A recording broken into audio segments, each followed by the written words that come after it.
إن الحمد لله نحمده ونستعينه ونستغفره ونعوذ بالله من شرور أنفسنا وسيئات أعمالنا من يهد الله فلا مضل له ومن يضلل فلا هادي له أشهد أن لا إله إلا الله وحده لا شريك له وأشهد أن محمدا عبده ورسوله الذي لا نبي بعده اللهم صل على حبيبنا المصطفى وعلى آله وأصحابه ومن تبعهم بإحسان إلى يوم الدين قال الله تعالى في القرآن الكريم أعوذ بالله السميع العليم من الشيطان الرجيم يا أيها الذين آمنوا اتقوا الله حق تقاته ولا تموتن إلا وأنتم مسلمون يا أيها الذين آمنوا اتقوا الله وقولوا قولا سديدا يصلح لكم أعمالكم ويغفر لكم ذنوبكم ومن يطع الله ورسوله فقد فاز فوزا عظيما أما بعد. Hadirin sidang Jum'ah yang Allah muliakan, alhamdulillah patut kita ucapkan pada hari yang berbahagia ini, di mana Allah masih memberikan kepada kita kenikmatan, yang mana suatu saat kelak kenikmatan itu akan ditanya bagaimana dia dihabiskan. Terlebih dari hal itu, selain daripada kenikmatan yang harus kita ingat, ada satu lagi peringatan yang harus kita ingat di hari Jumat ini, di mana semua makhluk selain manusia dan jin mereka ketakutan tatkala datang hari Jumat, karena di hari Jumat di sanalah ditegakkan hari kiamat. Maka bisa jadi sekarang, minggu depan, minggu depannya lagi, setiap bulan kita merasakan 4 kali, setiap minggu kita merasakan 1 kali. Artinya di setiap minggunya kita seharusnya merasakan takut. Namun di dalam hadis disebutkan bahwa hanya 2 makhluk saja yang tidak takut terhadap hari Jumat itu. Siapa? Manusia dan jin. Maka di saat kita melaksanakan ibadah wajib di hari Jumat, pada waktu Jumat, dengan melaksanakan ibadah Jumat, sholat Jumat, dan mendengarkan khutbah Jumat, itu tidak lain dari sebuah niatan, sebuah amalan, berarti bahwa diri kita itu takut. Kita itu mempersiapkan menjelang hari kiamat, di mana tidak ada yang mampu lari dari kengerian di hari itu, dan tidak ada yang mampu menolong orang lain kecuali dirinya sendiri. Hadirin sidang Jum'ah yang sama-sama mengharapkan maghfirah Allah Subhanahu wa taala. Allah Subhanahu wa taala mencantumkan di dalam Al-Qur'an, dan selalu kita panjatkan di setiap akhir salat kita setelah kita berzikir, Rabbana atina fid dunya hasanah wa fil akhirati hasanah wa qina adzabannar. Ya Tuhan kami, berikanlah kepada kami di dunia kebaikan dan juga di akhirat. Artinya kita tidak mengharapkan di dunia ini kesengsaraan, namun tidak sedikit ketika diberikan secuil kenikmatan dunia dia lupa, sehingga Allah pun menyebutkan hal tersebut di dalam surat At-Takatsur.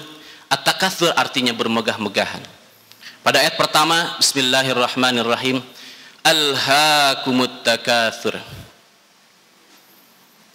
Orang yang senantiasa bermegah-megahan, mereka dilalaikan, mereka lupa. Alhaakumut takatsur. Mereka lupa bukan berarti sebenarnya lupa, tapi mereka terlalu sibuk dengan dunia itu. Tadi doanya atina fid dunya hasanah. Ketika kita di dunia ingin mendapatkan kebaikan, setiap kenikmatan yang Allah berikan, kesehatan, pekerjaan, kemudian keluarga yang bahagia, itu kenikmatan. Namun ketika kita merasa at-tafakhur, at-takatsur, kita berbangga dengan harta itu, kita memperbanyak harta itu, sampai kita lupa bahwa ada hal yang perlu kita peringatkan terhadap diri kita, yaitu yaumil hisab, di hari kiamat. Jangan sampai setiap detik, setiap waktu, setiap usaha, setiap koin, setiap lembaran uang dikeluarkan untuk hal yang tidak berfaedah. Karena alhaakumut takatsur. Orang yang bermegah-megahan mereka lalai, syagola, mereka dilalaikan. Nah, hatta zurtumul maqabir, sampai mereka menziarahi kubur. Di dalam kitab Al-Munir disebutkan bahwa itu bentuknya majaz, kinayah, bahwa maksudnya mana mungkin orang yang meninggal dia berziarah kubur. Maksudnya ketika dia meninggal. Artinya seseorang memiliki nafsu, memiliki syahwat untuk memperbanyak harta, memperbanyak pekerjaan, memperbanyak keturunan, memperbanyak kebanggaan pada keluarga, itu hal yang normal. Tapi ketika berlebih-lebihan, ketika dilakukan dengan israf, maka itu yang menjadi peringatan. Karena suatu saat harta kita, anak-anak kita, keluarga kita akan menjadi fitnah, menjadi cobaan bagi kita. Maka caranya kita harus melakukan hal yang sebaliknya. Hadirin yang Allah muliakan, orang yang disebutkan di dalam surat At-Takasur, sebelumnya Allah menyebutkan di dalam surat Al-Qari'ah berkenaan dengan pahala balasan bagi orang yang bahagia, maka dia akan mendapatkan kebahagiaan. Kemudian pahala bagi orang yang mendapatkan kesengsaraan akan ada akibatnya. Nah, di dalam surat At-Takatsur disebutkan kesengsaraan itu apa? Kesengsaraan itu dia dimasukkan ke dalam neraka. Penyebabnya apa? Illatuhu, illahnya adalah, penyebabnya adalah karena dia terlalu mengekor, membebek terhadap dunia ini. Memang betul kita menyukai harta, memang. Karena kalau kita tidak punya nafsu seperti itu, maka muslim di dunia ini semuanya akan miskin. Namun para sahabat pun yang mereka lebih mulia daripada kita, lebih hebat daripada kita, ada sebagiannya yang memiliki kelebihan harta. Untuk apa? Kelebihan harta itu digunakan untuk berdakwah, digunakan untuk membantu sesamanya. Maka poin ini yang bisa menolong kita kepada kebahagiaan di akhirat kelak. Hadirin yang Allah muliakan, pada ayat ketiga dan keempat surat At-Takatsur Allah menyebutkan kalla sawfa ta'lamun thumma kalla sawfa ta'lamun. Disebutkan secara berulang-ulang. Kalla sawfa ta'lamun thumma kalla sawfa ta'lamun. Apa yang engkau perbuat dari mencari harta itu sehingga lupa akan akhirat, maka engkau sawfa ta'lamun, engkau akan mengetahui akibatnya. Kemudian disebutkan thumma kalla sawfa ta'lamun, kemudian engkau akan mengetahui pula. Artinya di sini tidak serta-merta Allah menyebutkan berulang kali karena tidak sengaja, karena ya sudah enaknya seperti ini, tidak. Tapi di sana ada makna taukid, ada makna penguatan terhadap al-haul, terhadap kengerian yang akan didapatkan bagi orang-orang yang melupakan kehidupan akhirat dibanding mengekor kepada kehidupan dunia. Banyak ayat-ayat di dalam Al-Quran yang menyebutkan suatu ayat yang sama pada surat yang sama berkali-kali. Misal di dalam surat Ar-Rahman, a'udzubillahi minasyaitonirrajim, fabi ayyi ala'i rabbikuma tukadziban, diulang berkali-kali dan sebagainya. Di sana ada makna tersendiri. Kenapa? Karena manusia itu sifatnya pelupa. Sudah jadi tabiatnya, makanya harus ada yang mengingatkan. Makanya manusia tidak bisa hidup sendirian. Dia perlu bersosial, di kantor, di sekolah, dimanapun manusia perlu orang lain. Untuk apa? Untuk mengingatkan akan kebaikan. Karena manusia itu makhluk pelupa. Maka jangan ditanya, apakah Allah itu lupa? Menyebutkan sampai 2 kali. Allah itu tidak pelupa. Allah itu maha mengingat. Allah itu tidak pernah tidur, bahkan tidak pernah ngantuk. Maka jangankan untuk lupa, untuk ngantuk saja tidak, apalagi lupa. Karena untuk menahan kantuk, siapapun akan menggunakan tenaga yang berkali lipat. Allah tidak perlu itu. Maka di sini ada kemukjizatan yang Allah sebutkan supaya mengingatkan kepada manusia bahwa ini loh kesengsaraan yang akan kamu rasakan nanti di akhirat jika lupa akan akhirat.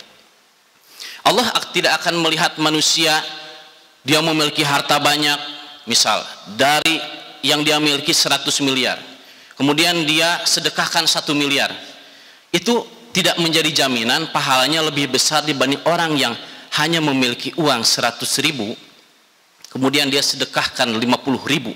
50 ribu dengan 1 miliar jelas besar 1 miliar, tapi niat dibalik uang 50 ribu itu menjadikan hasil atau nilai dari sedekahnya menjadi lebih besar dibanding orang yang memiliki harta yang lebih banyak. Maka di sini Allah tidak membatasi orang yang kaya, mereka yang mendapatkan kenikmatan nanti di akhirat, tidak. Allah memberikan kebebasan untuk kita untuk beribadah. Namun posisinya ketika kita terjerumus dan mencoba untuk lupa, kemudian menjauh dari teman-teman yang baik, kemudian terlalu mengego untuk mengikuti pekerjaan-pekerjaan yang menghabiskan waktu kita, maka kerugian yang akan kita dapatkan. Kemudian Allah menyebutkan kalla law ta'lamuna ilmal yakin, engkau akan mengetahui dengan ilmu yang yakin. Apa?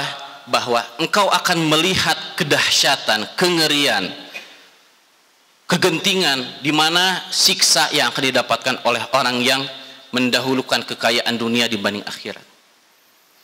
Dengan apa? Ilmu yakin. Di dalam tafsir Al-Munir juga disebutkan apa ilmu yakin? Ialah sebuah keyakinan yang sesuai dengan kenyataan atau yang bersumber dari dalil yang qat'i. Jadi ketika kita yakin bahwa itu benar, kemudian kita melihat realita kita, kehidupan sehari-hari kita bahwa itu benar, itu menjadi ilmu yakin. Atau misal ketika ada ayat Al-Quran yang mengatakan hendaklah kita saling tawasau bil haqqi wa tawasau bis sabr, saling mewasiatkan kepada kebenaran dan juga kepada kesabaran, maka itu menunjukkan kepada perihal ilmu yakin. Namun di sini tidak semua orang mengetahui hal itu. Makanya Allah menyebutkan la tarawunnal jahim. Manusia itu perlu diperingatkan karena dia memiliki hawa nafsu. Allah memberikan pilihan kepada manusia. Engkau ingin melaksanakan keburukan, silahkan. Namun ada balasannya. Begitu pula ketika engkau ingin beribadah kepadaku, maka rasakanlah, nikmatilah kesenangannya itu. Allah memberikan pilihan. Makanya Allah pun memberikan peringatan. Manusia itu terkadang suka main gas. Kalau dalam kendaraan suka main gas tapi lupa rem. Itu sehingga main tubruk sana sini, sehingga dia lupa dan pada akhirnya dia yang malang sendiri. Hadirin yang Allah muliakan, kemudian Allah pun menjelaskan dengan pengulangan kembali, tsumma latarawunnaha 'ainal yaqin. Sungguh engkau akan melihatnya. Apa? Amalan engkau yang menjerumuskan engkau kepada neraka jahim. Dengan apa? Ainul yakin. Ainul yakin itu adalah keyakinan. Seperti ini. Manusia melakukan keburukan. Bakat manusia itu tidak melakukan keburukan. Ada manusia baik, ada manusia buruk. Namun berbeda dengan istilah setan baik, setan buruk. Tidak ada istilah setan baik. Ketika kita mengatakan setan, artinya dia melakukan keburukan. Maka ketika disebutkan ainul yakin, ketika kita dikatakan ainul yakin, maka yang kita lihat itu sebenar-benarnya, tidak bisa ditolak. Karena itulah keyakinan itu sendiri. Seperti istilah yakin, yakin itu tidak bisa dihinggapi dengan keraguan. Kalau dia ragu, berarti bukan yakin lagi. Nah, ainul yakin itu yakin yang tidak dihinggapi keraguan, dan itulah keyakinan itu sendiri. Barakallahu li wa lakum.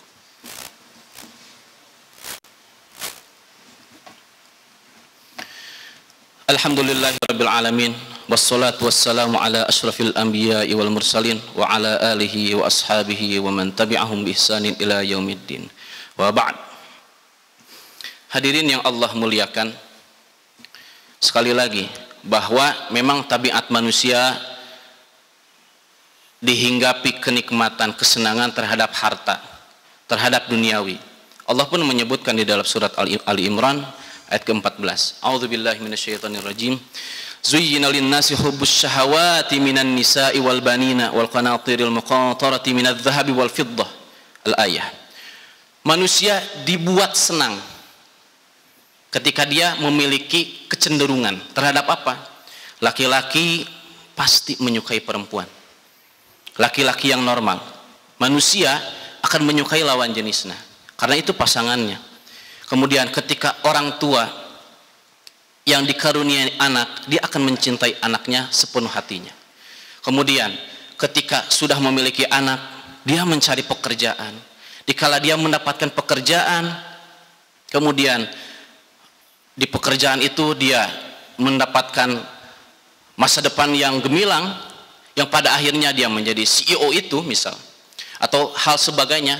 Nah, ketika dia lupa hakikat dia sendiri, apakah dia memang hidup di dunia selamanya atau tidak, ketika dia lupa, maka dia kelak, ketika ada sahabat bertanya kepada Nabi berkenaan dengan surat At-Takatsur, Alhaakumut Takatsur, Nabi menjelaskan, kelak nanti Bani Adam, kita manusia akan berkata, mali, mali, hartaku, hartaku. Ketika itu ada yang berkata, hal min malika, apakah ada padamu harta? Illa, apa? Tidak ada harta lagi padamu. Kenapa? Ma akalta illa ma afnaita. Apa yang kau makan, maka itu akan hilang, akan hangus, sudah menjadi kotoran. Ma labista fa ablaita. Apa yang engkau pakai, maka itu akan menjadi usang. Au tasaddaqta fa amdaita. Apa yang kau sedekahkan, maka itu terlewat. Maksudnya ketika kita memiliki harta di dunia, namanya dunia, ada istilah dunia fana. Fana itu artinya hancur, hangus, tidak kekal. Maka ketika kita mengharapkan harta dunia tanpa disalurkan untuk hal yang baik, tanpa disalurkan untuk niatan ibadah, maka semuanya akan hangus, binasa. Tidak akan ada apa-apanya. Gitu. Maka lebih baik seseorang yang di dalam hadis disebutkan ketika seseorang mencoba untuk menanam 2 biji kurma untuk anak-anaknya kelak, kemudian dia niatkan untuk sedekah walaupun dia tidak merasakan kurma itu, pahalanya akan menjadi jariah untuknya. Kalau kita memiliki uang 10.000, kemudian ada donasi untuk yatim piatu atau pembangunan masjid, tak lama setelah itu kita meninggal, kemudian kita menyedekahkan 10.000 itu, kemudian orang-orang merasakan manfaat dari 10.000 itu, maka luar biasa jariah yang akan kita dapatkan. Nah, maka ini yang menjadi gambaran di mana di dalam Sahih Al-Bukhari, kemudian riwayat Imam Muslim, ada gambaran. Dan ini diceritakan bahwa akan ada 3 hal yang mengikuti kita menjelang kita masuk ke dalam kuburan. Pertama, hartanya, kemudian keluarganya, dan ketiga, amalannya. Ketika sampai kuburan semuanya dapat. Setelah itu yang 2 pulang, yang 1 tetap menemani. Yang 2 itu hartanya dan juga keluarganya. Mereka pulang. Maksudnya tidak menemani ketika dia ditanya nanti dikubur. Tapi 1 yang tetap menemani. 1 yang tetap menjadi sahabat dikala dia sendiri apa? Amalnya. Ketika dia mendapatkan amalan yang sedikit namun ikhlas, Allah akan menjadikan dia sebagai cahaya nanti dikubur. Sebaliknya, ketika dia merasa amalannya begitu besar, namun ternyata amalannya itu hampa, maka yang tadinya bercahaya seperti lampu ini, kemudian nanti redup, kemudian dia ketakutan di alam kubur tanpa ada yang menerangi. Nauzubillahi min dzalik. Maka pada penutup ini saya menjelaskan, ingin menyampaikan perkataan ulama. Ada 3 hal yang membuat hati kita terobati. Memang sebagian orang, apalagi pada saat pandemi, begitu ramai untuk goes, begitu ramai untuk olahraga, gitu. Namun jangan lupa, ada yang harus diperbaiki, ada yang harus diobati, yaitu hati. Karena hati ibarat setir, jika setirnya belok kemana-mana tanpa jelas, maka jalan yang akan dia lewati tidak akan jelas pula. Ulama menyebutkan ada 3 hal yang membuat hati kita menjadi tenang, menjadi terobati. Pertama, ketaatan kepada Allah. Kita melaksanakan sholat sehari 5 waktu. Kemudian beribadah, hablum minallah, hablum minan nasnya kita jaga. Yang kedua, wal iktsar min dzikril maut. Yang kedua ialah mencoba untuk memperbanyak mengingat kematian. Karena terkadang banyaknya hiburan di dunia ini menyebabkan kita lupa akan akhirat. Maka cobalah dengan banyak mengingat kematian. Di antaranya dengan mencoba menengok tetangga kita yang sakit. Atau kalaulah misal di daerah itu tidak ada yang sakit, coba kita datang ke rumah sakit. Atau teman-teman kita di jauh sana yang sudah papa, sudah payah. Yang ketiga, waziyaratu kuburi amwatil muslimin. Dan yang ketiga ialah berziarah kubur. Kita doakan orang tua kita. Kita doakan kaum muslimin. Yang mana bisa jadi setelah hari itu kitalah yang mengikuti mereka. Hadirin yang Allah muliakan, mudah-mudahan setiap apa yang kita rasakan, apa yang kita amalkan, apa yang kita perbuat, semuanya karena Allah Subhanahu wa ta'ala. Allahumma ighfir lil muslimina wal muslimat wal mu'minina wal mu'minat al ahya'i minhum wal amwat innaka sami'un qaribun mujibud da'wat ya qadhiyal hajat. Rabbana la tuzigh qulubana ba'da idh hadaitana wa hab lana min ladunka rahmah innaka antal wahhab. Rabbana la tuzigh qulubana ba'da idh hadaitana wa hab lana min ladunka rahmah innaka antal wahhab. Allahumma inna nas'aluka al-huda wat tuqa wal afafa wal ghina. Allahumma inna nas'aluka ilman nafi'an wa rizqan wasi'an wa shifaan min kulli da'in. Rabbana atina fid dunya hasanah wa fil akhirati hasanah wa qina adzabannar. Wa akhiru da'wana anil hamdulillahi rabbil alamin. Assalamualaikum warahmatullahi wabarakatuh.